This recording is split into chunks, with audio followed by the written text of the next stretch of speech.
I am sat in a car park waiting on the kids. An experience many of you parents know, I'm sure. So I thought I would share with you a little experience we had at the weekend.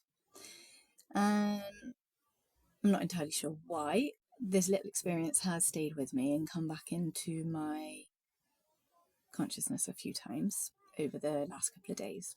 And has even kind of encouraged a bit of a chat here or there with my daughter. Now, this experience in many ways might seem quite insignificant, very minor, very small, probably something most of the time we wouldn't pay any attention to or would overlook. But it stayed with me. And I do feel that maybe we were able to observe this for a bit of a reason, whether there's a lesson in it, whether there's something significant to what we saw, whether it's the animal, whether there's a bit of a morality tale to it, who knows? Let me know your thoughts.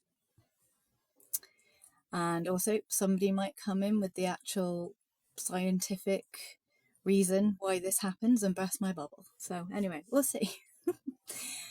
So we went up to the coast at the weekend. The kids were having a surf lesson, and it's a little bit of a distance for where we live up to the coast.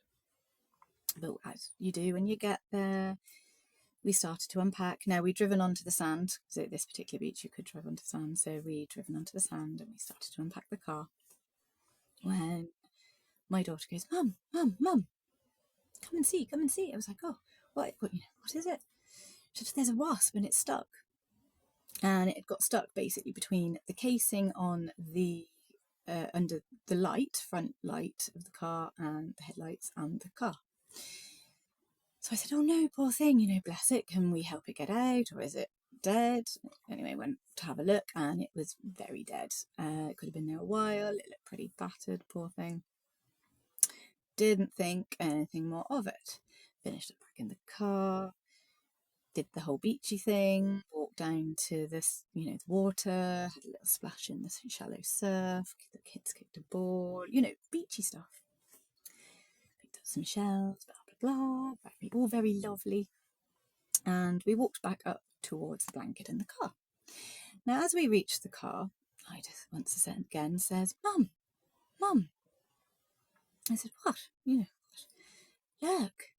And as we looked at the car, where the little wasp had got stuck and sadly met its end between the headlight and the car casing, another wasp was kind of burrowing itself in. And I was initially kind of looking and going, is it going to eat it? Kind of what's going on here? This is strange. Anyway, the more we watched, we realised that this wasp was actually trying to wiggle this stuck wasp free.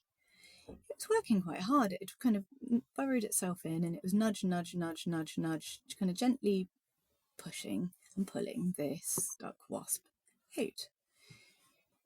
Anyway, it kind of took its time and eventually pulled this stuck dead wasp out of where it had managed to get wedged. Now, this poor wasp was looking a bit sorry for itself. It's pretty battered and I'm not even sure it's fully whole. But this other wasp kind of manoeuvred the wasp into a position where it was able then to pick up the wasp and start to fly. Now, you'd assume that it would fly off kind of somewhere where, must have been a bit of weight beneath it, so it would fly off somewhere. Now, just behind the car was the sandbanks with all the grasses, etc. in it. Would have made kind of a sense for it to head that way. Well, it didn't. It actually kind of did a flyby of the car, kind of went round to the car, and then to each of us in turn. And not just once. It kind of moved around us a couple of times. To the point that Ida, they was kind of going, Mom, is it going to kind of go for us? Does it think we've killed the wasp? And there's me going, I don't know really, but just stand still, it'll going to go away. But it kind of carried on moving around us, and then it did fly off. But for some reason this little experience has really stayed with me. It just felt very poignant. I mean, this wasp that freed this other wasp very unlikely that they were from the same hive, that they'd ever met before, connected before. I know nature doesn't necessarily work the same way as humans do, but you get where I'm going with this.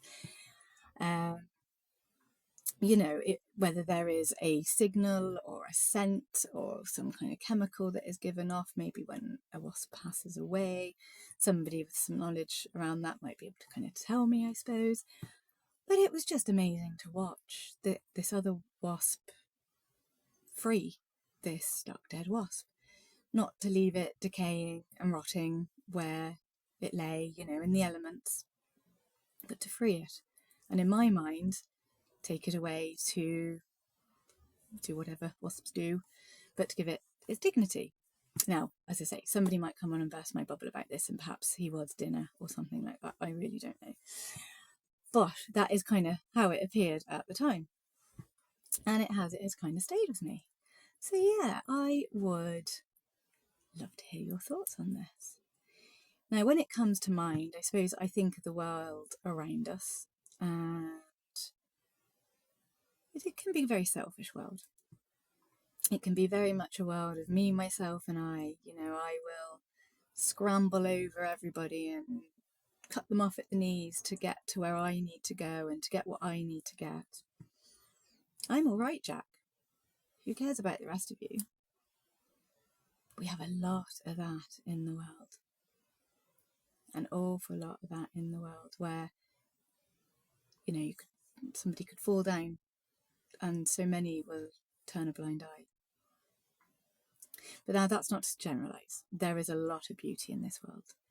There is a lot of incredible humans, and we see some absolutely powerful, poignant acts of humanity at their best as well. So this definitely isn't a generalisation. But I think we have a lot to learn from a little example like that.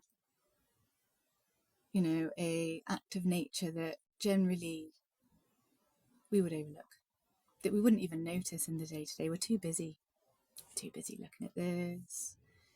We're too busy just being busy. We don't generally stop. We don't generally pause. We don't generally get to take in the little details of nature that kind of happen and occur around us. So yeah, I don't know. I'm going to sit with it and see what continues to rise. But yeah, thank you for listening.